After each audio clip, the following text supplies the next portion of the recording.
The Murfreesboro Police Department headquarters is located at 302 South Church.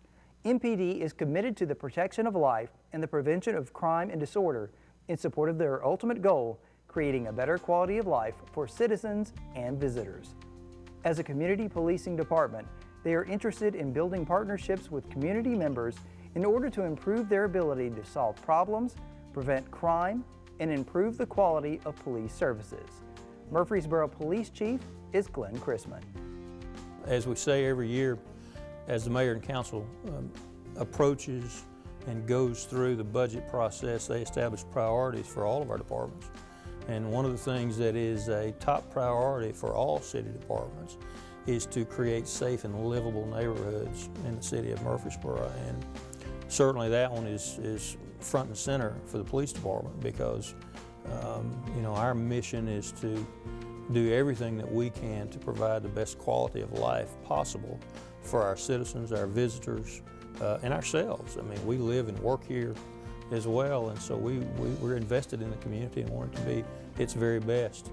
So ours is a full-service police department. We're doing everything from at the basic level, receiving and responding to calls for service. And those cross a range of different kinds of situations. In 2012, we responded to just over 106,000 calls for service. I think 106,102. If you divide that by 365, that's 301 a day. And those are calls for service that we respond to. So I think that's the big thing, providing calls for service. But then in addition to that, obviously we're filing police reports. We're working with crime victims. We're investigating those reports, working with the district attorney's office and our other resources to bring accountability to that process. You know, if the laws that we enforce are the laws of the people, and when they're violated, there should be accountability for that. People that violate those laws and victimize other people need to be held accountable, and that's what our police officers, our detectives, our vice officers, our gang officers, our directed patrol folks, and our police fire dispatchers. You know, they're the ones that are behind those telephones 24 hours a day, 7 days a week, 365 days a year, taking those calls and trying to reach out to those victims over the telephone, make sure they get the best service they can. Accomplishing the goals of the police department takes hard work, passion, and dedication. These characteristics are shared by each and every officer who has chosen to wear the uniform. One family in particular has taken this call to heart and presently has its fourth member protecting the streets of Murfreesboro. This family is the Todd family, and the most recent member of the family to wear MPD blue is Mark Todd.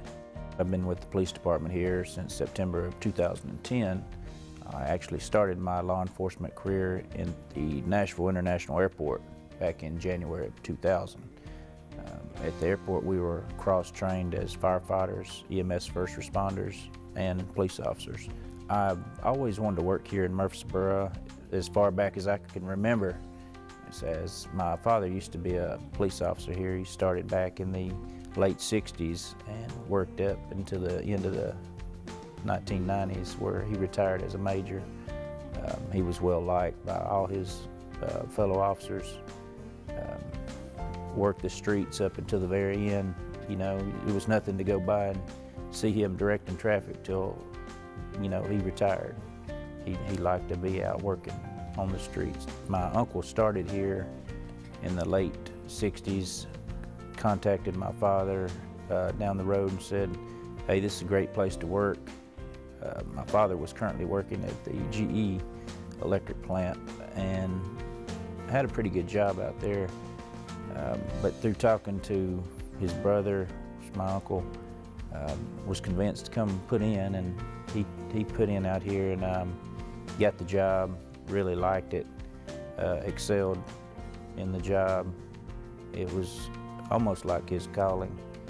So growing up, that was all I ever saw was my father as a police officer, also my uncle. And to me, it just seemed like, well, when I grow up, that's what I'm going to do. I'm going to be a police officer. A lot of things have changed since I've become a police officer compared to them. We've transferred over to the automatic weapons where they carried the revolvers. The equipment is just phenomenal compared to back in his day.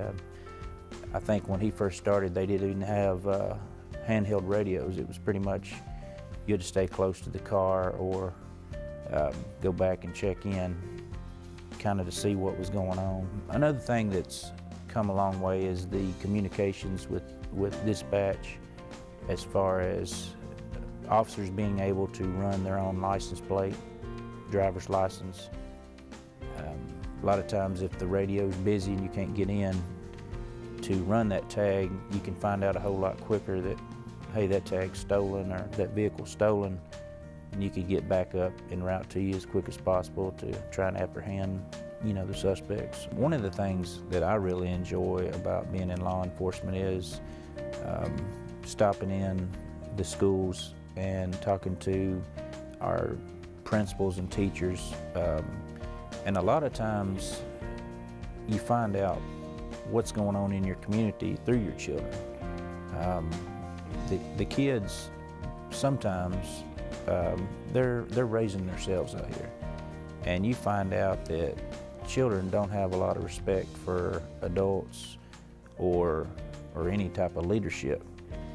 I can remember as a child when I was growing up, if an adult spoke to me, I gave them respect. If a police officer approached me, you know, I was, yes sir, yes ma'am, you know, straight by the book. Today, this day and time, you don't see a lot of that happen. A lot of times I try and keep stickers with me or something, and I'll give them a little sticker badge and say, hey, I'm gonna give this to you, but you know, you have to listen to your mom or dad or do what they say. And if you do listen to what they say, you get the badge. At any time during the, you know, they can take that badge away from you, and you know, they kind of protect that. Hey, I'm gonna be good, or you know, I've got my badge. Generally, when people call us, there's problems or issues going on that they need our help. It's kind of rare that somebody calls you, hey, we're having a birthday party, you can come on in and have some cake.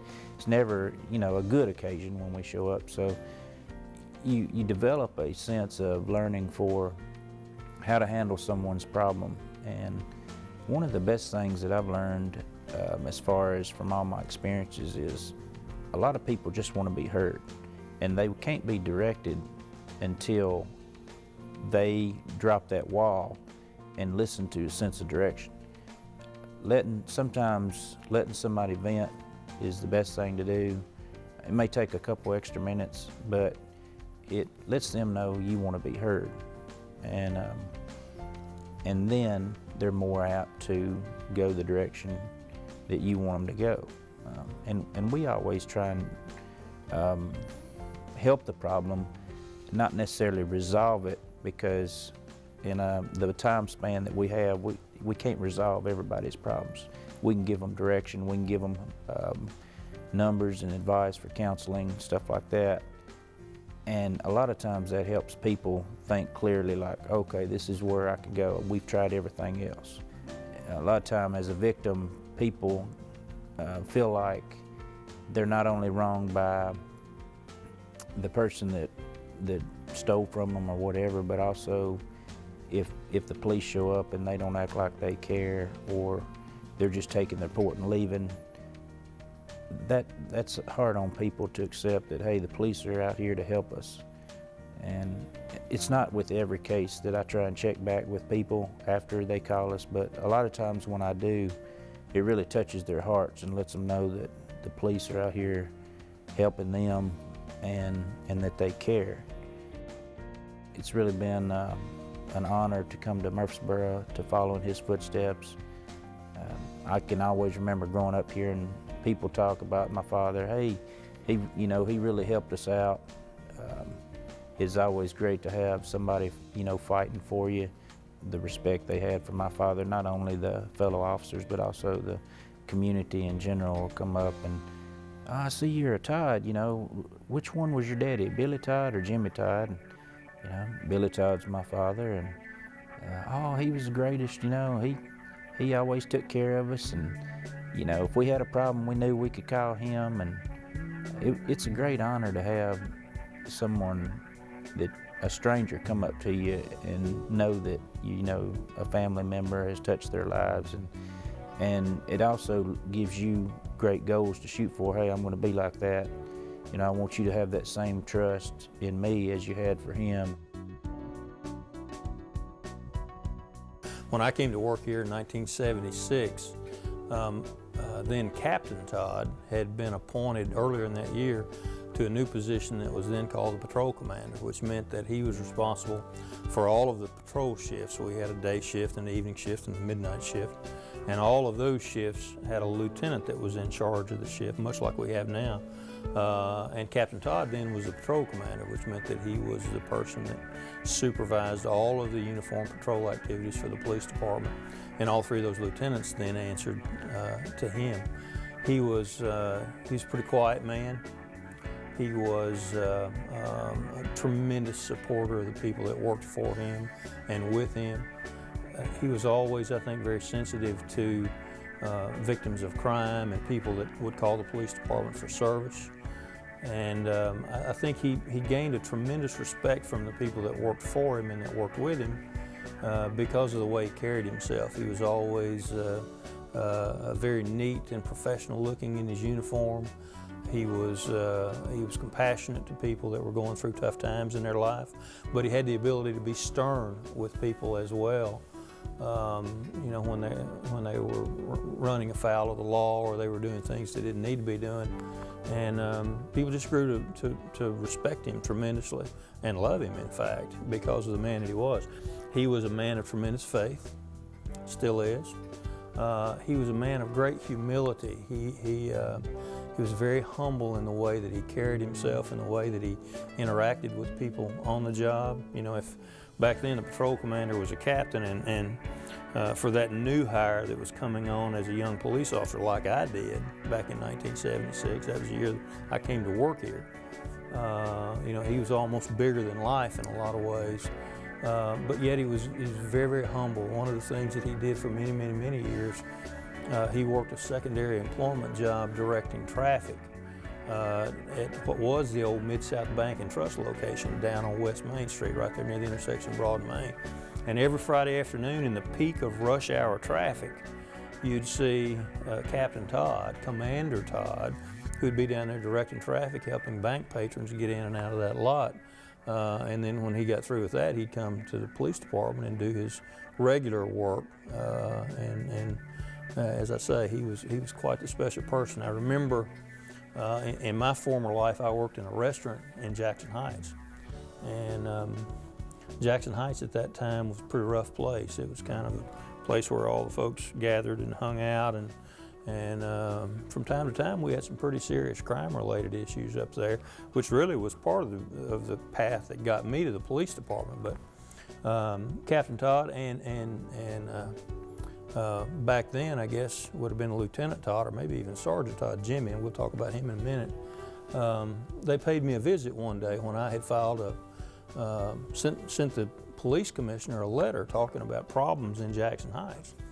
And they came up there to talk to me about that and what we could do to resolve that, and we did resolve a lot of those issues. He was one of those people that we call the policeman's policeman.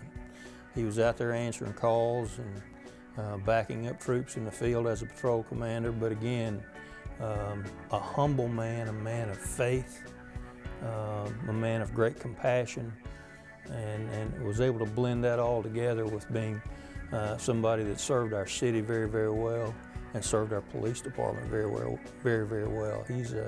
He's a role model for a lot of people to follow. When I came to work here, as I recall, he was a shift lieutenant, which meant, again, in the police department we have shifts. The lieutenant is the shift commander that actually runs that shift, and then he or she has sergeants that work for them. Jimmy Todd was a shift commander when I came to work here, and I can't remember. I'm sure I worked on his shift some, pretty sure that I did. I know several years later, I was a shift sergeant and worked for him a good while. He was my shift commander for a while. Ultimately, later in his career, he was promoted captain and pretty much served in the same role, but at the captain's rank, which meant some increased responsibilities and duties that came along with that. Captain Todd, at that time Jimmy Todd, I think he was well respected by the people that he worked for and the people that worked for him. He, I think, was always fair with people that were around him. He had grown up in the community. He had a lot of acquaintances and friends in the community, and so he had one of those unique abilities to, when we would respond to calls for service or other things, he knew who the people were.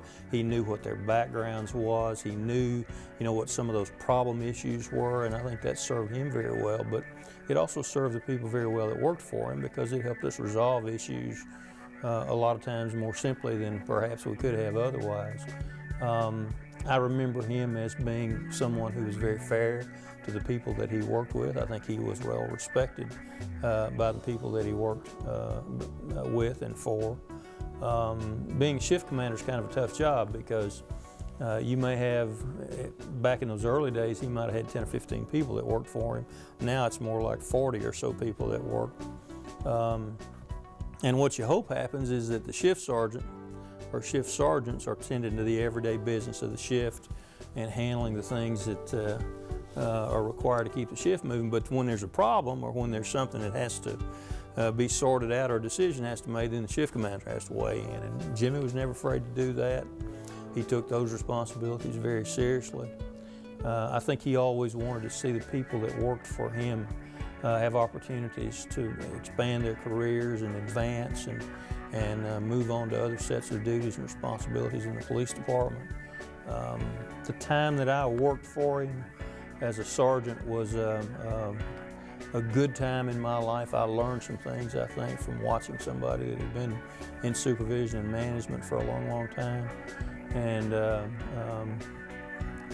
I can say my thanks, I guess, to both of them for the contributions that they made, not only to my career personally, but to the Murfreesboro Police Department and to the service they gave the citizens of the city.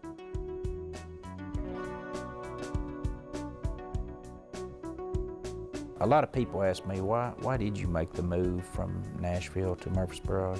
You were there for 10 years.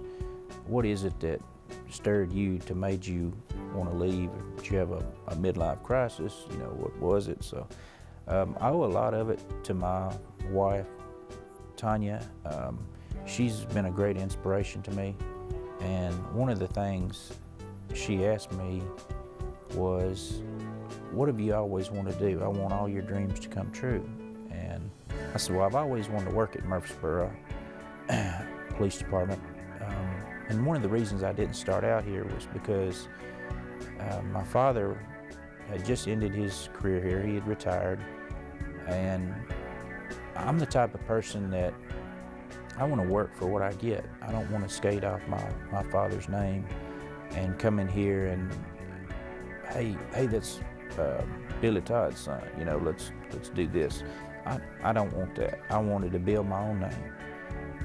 And it actually was a great honor to come here and start working here after he had left, because I wanted the people and fellow officers to see what I was capable of. A lot of what we see and do here at the police department can kind of scar your emotions.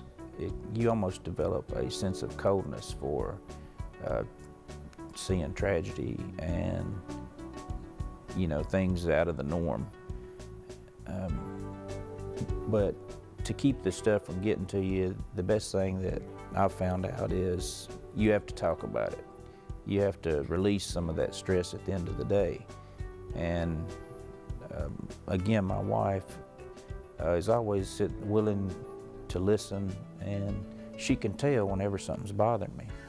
And she says, well, don't bother holding it in. I can tell something's bothering you. And it may not even be that bad, but it may need releasing.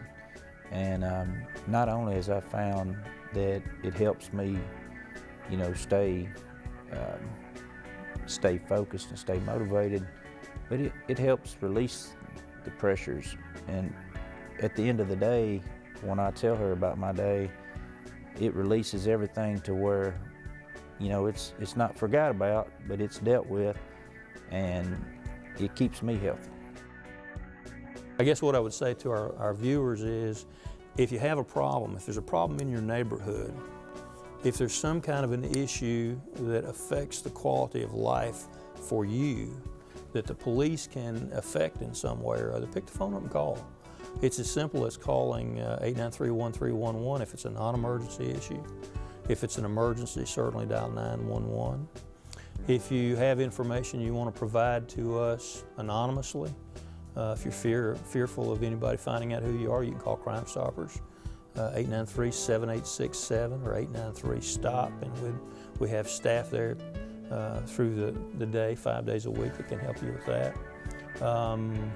There are all kinds of ways that citizens can interact with the police, and when they do that, they make our city better because they take note of issues, they report those issues, they work with and collaboratively with their local law enforcement to try to find solutions to those problems, so that hopefully, if there are problems that have to do with violations of the law or safety issues, they get resolved.